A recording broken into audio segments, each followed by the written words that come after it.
Oi, pessoal! Dando continuidade ao nosso estudo sobre dinâmica, nós vamos continuar estudando as leis de Newton. Hoje, nós vamos falar sobre a segunda lei de Newton, conhecida como o princípio fundamental da dinâmica. Vamos lá? Então, galera, a segunda lei de Newton, na verdade, é uma extensão da primeira lei de Newton. Então, se você entendeu o que era o princípio fundamental da inércia, vai ficar muito mais tranquilo de você entender a segunda lei de Newton. O que falava o princípio fundamental da inércia? Um corpo está em inércia quando a força resultante que age sobre ele for zero. Em que situações que ele está assim? Quando ele está em repouso ou movimento retilíneo uniforme, ou seja, velocidade constante, sem aceleração. Ok, o que nós aprendemos? Para retirar esse corpo da inércia, é necessário que uma força atue sobre ele, certo? Então, a resultante, a partir desse momento, será diferente de zero. Assim, esse corpo terá sua velocidade alterada, ou seja, a partir desse momento haverá uma aceleração. Ok? Então, o que nós tivemos aí nessa fala toda?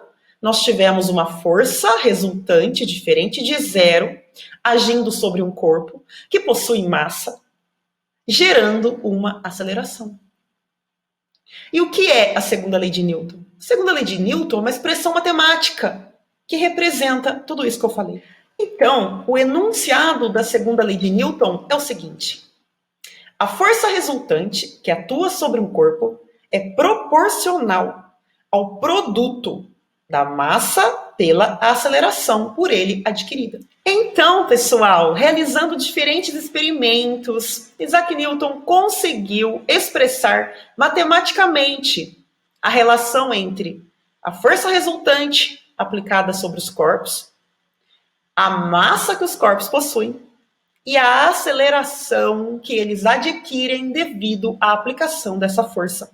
E a expressão matemática é a seguinte: força resultante, medida em Newton, é igual a massa, unidade de medida usada quilograma, vezes a aceleração em metros por segundo ao quadrado. E essa relação matemática nos mostra o seguinte: a força resultante aplicada sobre um corpo é diretamente proporcional à sua massa. Porém, a aceleração é inversamente proporcional à massa. O que isso quer dizer?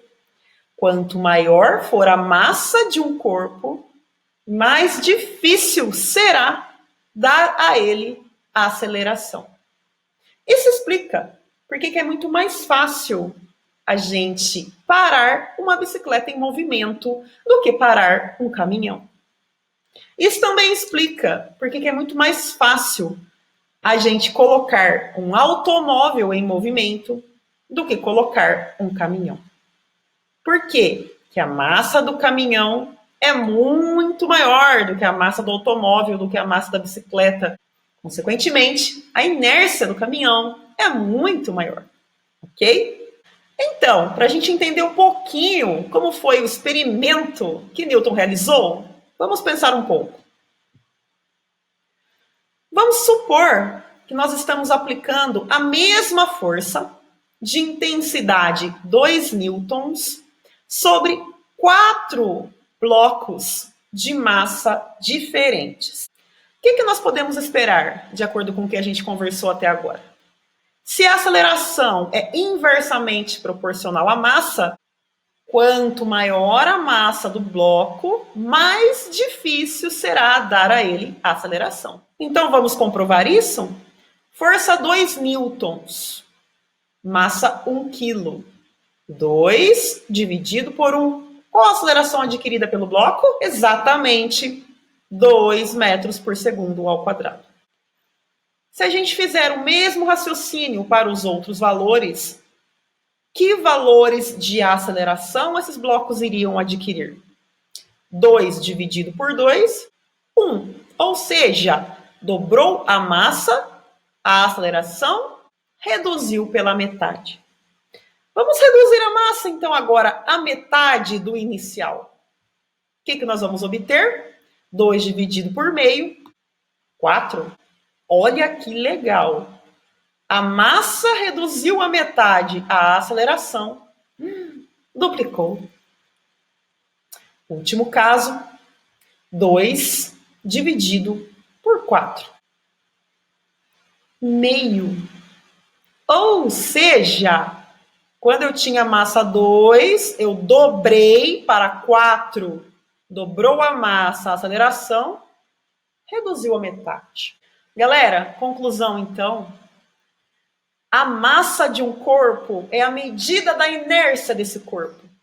Quanto maior for a massa de um corpo, maior será a força para retirá-lo dessa condição de inércia, ok?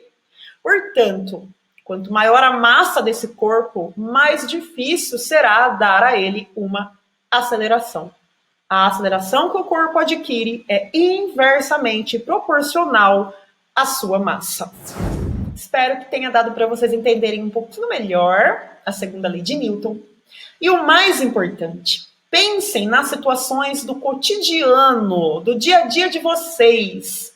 Em que situações a gente percebe isso na prática? É por causa da segunda lei de Newton, pessoal, que nas estradas existem limites diferentes de velocidades para carros e para caminhões, ou seja, veículos mais pesados. É óbvio, eles têm uma massa muito maior. Tendo uma massa muito maior, será muito difícil que eles parem no caso de um acidente. Enquanto que o automóvel vai conseguir desacelerar muito mais rapidamente. Ok? É isso, meus amores. A gente sempre tem que pensar na prática. Para que eu uso isso no meu dia a dia? Beijo enorme, até o próximo vídeo.